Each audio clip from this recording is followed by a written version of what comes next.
اللہ ہمارے لیے کچھ چیزوں کا انتخاب کرتا ہے اور وہی دینے والا ہے اور وہی کسی کو کسی چیز سے محروم رکھنے پر قادر ہے. اس لیے ہر چیز اللہ کی طرف سے ہے. جب اللہ نے نبوت عطا کی تو انہیں چنا جنہیں وہ اس عظیم منصب کے لیے منتخب کرنا چاہتا تھا، اور ان میں سب سے بہترین ہمارے نبی ہیں.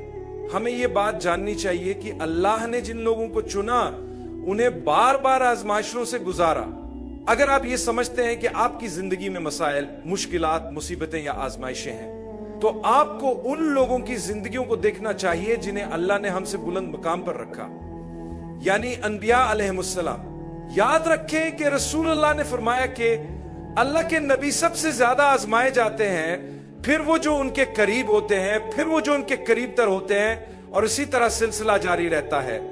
اگر آپ زندگی میں بہت سی مشکلات کا سامنا کر رہے ہیں لیکن آپ مومن ہیں تو یقین جانیے یہ ایک اچھی علامت ہے. جب اللہ اپنے بندے سے محبت کرتا ہے تو اسے آزمائش میں ڈالتا ہے. یہ آزمائش آپ کو اللہ کے قریب کرنے کے لیے ہوتی ہے، آپ کے دل کو نرم کرنے کے لیے اور آپ کو بہتر انسان بنانے کے لیے ہوتی ہے.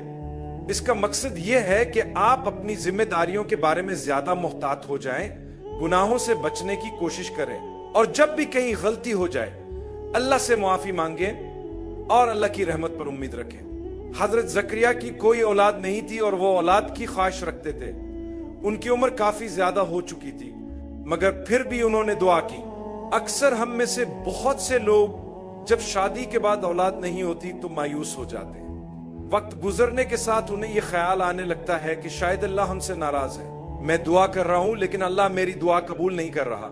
ایسے خیالات مومن کے دل میں نہیں آنے چاہیے. ہمیں یہ سمجھنا چاہیے کہ اللہ جو کچھ بھی ہمارے لیے مقرر کرتا ہے وہی ہمارے لیے بہترین ہوتا ہے. اولاد کے لیے دعا کرنا غلط نہیں ہے، لیکن سوچئے اگر اللہ ہمیں ایسی اولاد دے جو نافرمان ہو، ایسی اولاد جو زندگی میں ہمارے لیے شرمندگی اور مصیبت کا سبب بنے، ایسی اولاد جو دین سے دور ہو اور والدین سے جھگڑا کرے، تو اللہ بہتر جانتے ہیں کہ ہمارے لیے کیا بہتر ہے اور کب بہتر ہے. حضرت زکریا نے دعا کی اور اللہ نے معجزہ کرتے ہوئے ان کی دعا قبول کی. حالانکہ بظاہر حالات ناممکن لگ رہے تھے. اگر اللہ حضرت زکریا کے لیے معجزہ کر سکتا ہے تو ہمارے لیے بھی کر سکتا ہے. میں نے ایسے لوگوں کو دیکھا ہے جن کے 8, 10, 14 حتیٰ کہ 20 سال بعد اولاد ہوئی. یہ سب اللہ کے فیصلے ہیں. اللہ کی رحمت سے مایوس نہ ہو. حضرت زکریا نے دعا کی، یا اللہ مجھے نیک و صالح اولاد عطا فرما. اللہ نے انہیں نیک اولاد عطا کی. میں ایک اور اہم پہلو پر بات کرنا چاہتا ہوں جو حضرت مریم کی کہانی سے جڑا ہوا ہے. جب انہیں حضرت عیسیٰ کی ولادت کی خبر ملی تو وہ پریشان ہو گئیں کہ لوگوں کو کیا جواب دیں گی. یہ بہت بڑا مسئلہ تھا، معمولی بات نہیں تھی. میرے بھائیوں اور بہنوں، انہوں نے کیا کیا؟ انہوں نے اللہ سے رہنمائی مانگی. اللہ نے ان سے فرمایا کہ خاموش رہو، صبر کرو اور ثابت قدم رہو، ہم تمہاری مشکل آسان کر دیں گے. لوگوں نے ان پر جھوٹے الزامات لگائے کہ وہ بغیر نکاح کے ماں بننے والی ہیں. کسی پر الزام نہ لگائیں، ہو سکتا ہے وہ اللہ کے کتنا قریب ہو اور آپ کو پتہ بھی نہ ہو اور ہم اپنی نادانی میں سزا کے مستحق بن جائیں. اللہ نے حضرت مریم کو حکم دیا کہ وہ خاموش رہیں اور صرف اشاروں سے بات کریں. اللہ نے خود ان کی بے گناہی کو ثابت کیا. بچے نے خود بول کر ان کی سچائی بیان کی. دیکھیں خاموشی کتنی قیمتی ہے. خاموشی نے ایک معصوم انسان کو کس طرح سہارا دیا. کبھی کبھی آپ پر لگائے گئے الزامات اتنے بڑے ہو سکتے ہیں کہ انہیں صرف اللہ ہی صاف کر سکتا ہے. فکر نہ کریں، صبر سے کام لیں، حالات کو سہنے کی عادت ڈالیں اور امید کا دامن نہ چھوڑیں. وہ دن ضرور آئے گا جب آپ مکمل خوشی کے ساتھ مسکرا رہے ہوں گے. بدترین صورت میں ہم قیامت کے دن پہنچیں گے اور اس صبر کا اجر دیکھیں گے جو ہم نے برداشت کیا تھا. تو فیصلہ کریں کہ آپ کس طرف ہونا چاہتے ہیں. کیا آپ ان لوگوں میں شامل ہونا چاہتے ہیں جو دوسروں پر الزام لگاتے ہیں، یا ان میں جو صبر کرتے ہیں اور اللہ کی رضا کے لیے خاموش رہتے ہیں؟ اللہ ہمیں ثابت قدمی عطا فرمائے. قرآن کی کئی آیات میں اللہ اپنے معجزات دکھاتا ہے، جیسے کہ بدر کے وقت اللہ نے فرشتوں کو بھیجا. اللہ فرماتا ہے یاد کرو بدر کے وقت جب تم کم تعداد میں تھے، اللہ نے تمہاری مدد کے لیے فرشتے بھیجے. اللہ فرماتا ہے میں نے تمہارے لیے 3000 فرشتے بھیجے، لیکن اگر تم صبر اور تقوی اختیار کرو گے تو میں 2000 مزید فرشتے بھیجوں گا، جس سے وہ 5000 ہو جائیں گے. اس کا مطلب ہے کہ اللہ کی مدد حاصل کرنے کے لیے ہمیں دو چیزیں چاہیے، صبر اور تقوی۔ ہمیں صبر سے کام لینا چاہیے اور اپنے خالق کو پہچاننا چاہیے۔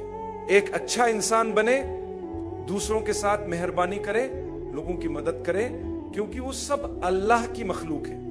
آج یہاں بیٹھے ہوئے سب لوگ اللہ کے منصوبے کا حصہ ہیں۔ آپ کے قریب بیٹھے لوگ آپ کے لیے اتفاقیہ ہو سکتے ہیں، لیکن اللہ کے لیے کبھی بھی اتفاق نہیں ہوتا، یہ پہلے سے ہی طے تھا۔ یہ سب ایک آزمائش ہے کہ آپ کیا کریں گے، کیا آپ سلام کریں گے یا نہیں، کیا آپ اچھا برتاؤ کریں گے یا نہیں، یہ سب اللہ کے منصوبے کا حصہ ہے۔ پھر اللہ ہمیں بتاتا ہے کہ صبر اور تقوی کے بعد ہم انسان ہیں، ہم غلطیاں کرتے ہیں، گناہ کرتے ہیں۔ اگر ہم کبھی کسی گناہ میں مبتلا ہو جائیں تو جیسے ہی ہمیں یاد آئے فوراً اللہ کی طرف رجوع کریں۔ اللہ فرماتا ہے وہ لوگ جنہوں نے اپنی جانوں پر ظلم کیا، بے حیائی کے کام کیے، اور پھر اللہ کو یاد کیا اور اپنے گناہوں کی معافی مانگی اور آئندہ نہ کرنے کا عہد کیا، تو ایسے لوگوں کو ہم معاف کر دیتے ہیں اور ان کے لیے جنت تیار کر رکھی ہے۔ جنت کس کے لیے ہے؟ ہمارے درمیان کوئی بھی مکمل طور پر بے خطا نہیں ہے، تو کیا اس کا مطلب یہ ہے کہ ہم میں سے کوئی بھی جنت میں نہیں جائے گا؟ نہیں، حقیقت یہ ہے کہ جنت آپ اور میرے لیے بنائی گئی ہے۔ ہم گناہگار ہیں لیکن ہم توبہ کرنے والے ہیں، اور یہی فرق ہے، ہم توبہ کرتے ہیں۔ رسول اللہ نے فرمایا کہ تمام انسان خطا کار ہیں، لیکن بہترین خطا کار وہ ہیں جو مسلسل توبہ کرتے ہیں۔ صرف ایک بار توبہ کرنے والے نہیں، بلکہ بار بار توبہ کرنے والے۔ میں اپنی بات کو یہ کہہ کر ختم کرنا چاہتا ہوں کہ اللہ کے گھر میں جو سکون ہم پاتے ہیں اس سے کہیں زیادہ بے مثال سکون اللہ کی جنت میں ہوگا، اور ہم اسے حاصل کریں گے۔ یہ زیادہ دور نہیں ہے، کوشش کریں، محنت کریں، جب بھی خطا کریں واپس آئیں، توبہ کریں۔ شیطان نہیں چاہتا کہ آپ واپس آئیں، لیکن آپ واپس آئیں، توبہ کریں اور اللہ کی بخشش حاصل کریں۔ جنت ان گناہگاروں کے لیے تیار کی گئی ہے جو اللہ سے توبہ کرتے ہیں، لہٰذا اللہ کی رحمت سے امید نہ چھوڑیں۔